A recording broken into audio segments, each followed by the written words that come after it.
கடகத்துல சனி இருக்கிறாரு, சந்திரனோட சேர்ந்து இருக்கிறாரு. அந்த வீடே 9ஆம் பாவகமாக இருக்குன்ற பட்சத்துல நீங்க விருச்சிக லக்னக்காரராக இருக்கணும்.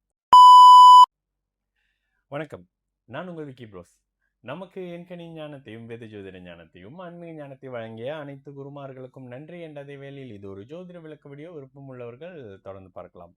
நமது விக்கி ப்ரோஸ் அஸ்ட்ராலஜி சோஷியல் மீடியாக்களை ஃபாலோ பண்ணியிருக்கக்கூடிய அனைத்து தோழர்களுக்கும் நமது நன்றிகள். ஒரு கேள்வி. Hi bro, if Shani in Kadagam house with moon 9th house how okay. கடகத்துல சனி இருக்கிறாரு, சந்திரனோட சேர்ந்து இருக்கிறாரு. அந்த வீடே 9ஆம் பாவகமாக இருக்குன்ற பட்சத்துல நீங்க விருச்சிக லக்னக்காரராக இருக்கணும். ஓகேங்களா? விருச்சிக லக்னத்துக்கு கடக வீடு பாக்கிய வீடு. அதே நேரத்துல விருச்சிகத்துக்கு சனி வந்து கிட்டத்தட்ட 3-4ஆம் அதிபதி. இயல்பாக 3ஆம் அதிபதியாகி சனி பாவராகி, இல்லைன்னா பாவர்கள் எந்த வீட்டு அதிபதியாகியும் தன்னுடைய வீட்டை தானே பார்த்தா அந்த வீட்டை பலவீனப்படுத்துவார்கள். இதுல வீடு கொடுத்த சந்திரனுடைய ஒளி நிலையை பொறுத்து எல்லா பலனும். ஓகே, நீங்க கேட்டீங்க ஒரு வார்த்தையில, நான் அடிக்கடி சொல்லுவேன், நீங்க என்ன சொன்னாலும் கை இருக்கு, கால் இருக்கு, காலில் நான் 10 விரல்ல, கையில 10 விரல்லையும் மோதிரம் இருக்கு, ஆனா தலை இல்லைன்னா நம்மளால சில விஷயத்த பண்ண முடியாது இல்ல. அந்த தலை இல்லாத அந்த அந்த இதுக்கு பேர் வந்து பிரேதம் அப்படின்னு சொல்லுவோம்ல. அந்த மாதிரி லக்னம், லக்னாதிபதியின் நிலை தெரியாம நம்மளால பலன் சொல்லவே முடியாது.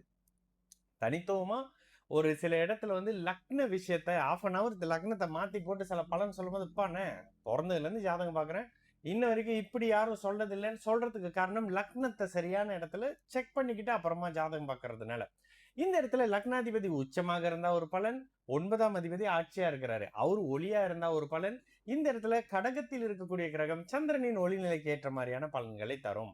ஒருவேளை நீங்க பிறந்த அந்த சனி வந்து கிட்டத்தட்ட ஒரு உதாரணமாக லக்னத்துல குரு இருக்கிறாரு, 9ஆம் இடத்துல இருக்கக்கூடிய சனியை பாக்குறாரு, 9ஆம் அதிபதி ஆட்சி பெற்று பலமா இருக்கிறாரு, கூடவே சூரியனும் அப்படியே கும்ப வீட்டுல இருக்காரு. ஏங்க மகர வீட்டுல போடல? நல்ல பௌர்ணமி தானே, சனி பார்வையில சூரியன் கெடுவாருன்றதுனால 4ஆம் வீட்டுல போட்டா கிட்டத்தட்ட ஒளியான சந்திரனாவே இருக்காரு சனி தசை வந்தால். ஓகேங்களா? ஏன்னா இந்த இடத்துல நீங்க சொல்லும் போது அந்த கடக வீட்டுல இருக்கக்கூடிய நிலை பாத்தீங்கன்னா குரு சனி புதனுடைய அமைப்புகள்ல தான் அவங்க பிறக்க முடியும். எப்படி பிறந்தாலும் சனி தசை வந்து மிட்ல வந்துடும், புதன் தசை வராது. குரு தசையில பிறந்தாங்கன்னா ஒரு சரியான அமைப்புகள்ல புனர்பூசம் 4ஆம் பாதம்னா கூட குரு தசையோட எண்டு தானே, சனி தசையிலே வளருவாங்க. சரி, சனி தசை நீங்கள் சொன்ன இந்த லக்னத்துக்கு, எந்த லக்னத்துக்கு? விருச்சிக லக்னத்துக்கு சுபத்துவமாக குருவினுடைய பார்வையில் இருக்காரு, சந்திரனே ஒளி பொருந்திய நிலையில இருக்காருன்னும் பொழுது இந்த குழந்தையோட அப்பா கொஞ்சம் நல்லா இருப்பாரு. ஆனாலுமே இதுல இன்னொரு விஷயம் இருக்கு. சூரியனும் ஒரு அளவுக்கு ஏன் ஒளியா போட்டிருக்கிறோம் அப்படின்ற பட்சத்துல கடகாதிபதி வலுவா இருக்கிறாரு, 9ஆம் அதிபதி நல்லா இருக்கிறாரு, குரு 9ஆம் இடத்தை பார்க்கிறாரு, ஆனாலும் 9ல சனி இருக்கிறாருங்க. இந்த சனி தசை மட்டும் அப்பாவை விட்டு தள்ளி போகக்கூடிய அமைப்பு, அப்பா தள்ளி பிரிஞ்சு போகக்கூடிய அமைப்பு சனி தசையில இருக்கும். ஓகேங்களா? இது வந்து சுபத்துவமான சனி, தந்தைய வேலைக்காக வெளி நகர்த்தி கொண்டுட்டு போறது அப்படின்ற மாதிரியான விஷயத்த செய்வாரு. ஏன்னா இது வந்து ரொம்ப சின்ன வயசுலயே வந்துடும். குரு தசை முடிஞ்சோடனே சனி தசை வந்தா கூட அப்படி இப்படின்னு குரு தசை பேலன்ஸ் ஒரு 4-5 வருஷம் இருக்கும்போது வந்தா கூட அதற்கு அடுத்த நிலையாக வரக்கூடிய சனி தசை 19 வருஷம், கிட்டத்தட்ட ஒரு 25 வயசுக்குள்ள இந்த சனி தசை முடிஞ்சிடும். அப்பா வளரும் போது உங்களோட இல்லைன்ற மாதிரி வரும். ஓகேங்களா? வெளியில போயிருக்கிறாரு, வேலைக்கு போயிருக்கிறாரு, 9ஆம் பாவகம் சுபத்துவ நிலையில வரும் பொழுது ஒருவேளை இதே சந்திரன் அமாவாசையை நெருங்கி இருக்கிறாரு, ஓகேங்களா, சூரியன் ராகுவோட நெருங்கி இருக்கிறாரு, இல்லைன்னா சிம்மத்துல ராகு இருக்கிறாரு, அந்த 4ஆம் இடத்துல கேது வந்துடுறாரு, அப்ப சூரியன் லேசா டிஸ்டர்ப் ஆகுறாரு, இல்லைன்னா இந்த இடத்துல ஒளி நிலையை குறைக்கணும். ஓகேங்களா? இல்லைன்னா செவ்வாயினுடைய சனியினுடைய நெருக்கமான பார்வைன்ற மாதிரியான அமைப்புகள்ல சிம்மமும் சூரியனும் 9ஆம் இடமும் கெட்டு லக்னத்துல சொன்னல குரு, அந்த குரு இல்லாத நிலையில சனி தசை தந்தையை பூரணமாக கெடுக்கும், தந்தையை இல்லாம கெடுக்கும். ஓகேங்களா? அப்ப சந்திர தசை வந்தால் தந்தை பரிபூர்ணமா கெடுவாரு, ஒளி நிறைந்து இருக்கும் போது. சனி தசை வந்தது அப்படின்னா சனிக்கு சந்திரனினுடைய நிலைக்கு ஏற்ற மாதிரி எவ்வளவு சுபத்துவ தன்மை கிடைக்குதோ தந்தையை நல்லதுக்காக பிரிப்பாரு. அப்பா வேலைக்காக வெளிநாட்டுக்கு போறாரு, இந்த அமைப்புகள்ல. இல்லைங்க, சந்திரன் அமாவாசை, சனிக்கும் பெரிய சுபத்துவ தொடர்பு இல்லை, 9ஆம் இடமும் இப்படிதான் இருக்குது, அப்பா அப்பாவாக இல்லை, அப்பா இல்லை, இந்த மாதிரியான விஷயம் வந்துடும். சரி, சாதனையாளர்கள் யாருங்க?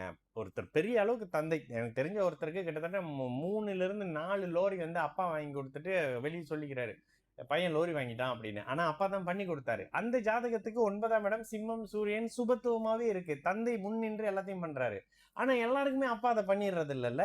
அப்பா சில விஷயங்களை பண்றதில்ல, அப்பாவாக இல்ல, அப்பாவே இல்ல, இந்த மாதிரி கேட்டகரியில 9ஆம் இடத்துல சனி இருக்கிறது மிக கவனமா இருக்க வேண்டிய ஒரு விஷயம். சுபத்துவம் குறைந்தால் தந்தையை பாதிக்கும், அவ்வளவுதான். சுபத்துவம் குறைய தந்தையை பாதிக்கும். சுபத்துவ நிலைப்பாடுகள் அதிகரிக்கும் பொழுது தந்தை தள்ளி இருக்கிறாரு. இதே சந்திரன் உச்சமா பூர்ண ஒளியாக இருக்கிற பட்சத்துல தந்தைக்கு பெரிய பிரச்சனை இல்ல.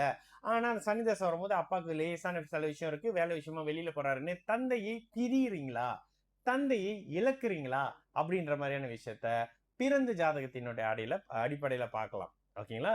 இந்த அமைப்புகள்ல தான் நீங்க பார்க்கணும். ஒரு வாரத்துல 2 பிளானட் இங்க இருக்குங்க, அங்க இருக்குன்னு சொல்ல முடியாது பிரதர். சரிங்களா? நான் உங்கள் விக்கி ப்ரோஸ். நல்லது நடக்கும். எல்லோரும் நல்லா இருப்போம். வணக்கம்.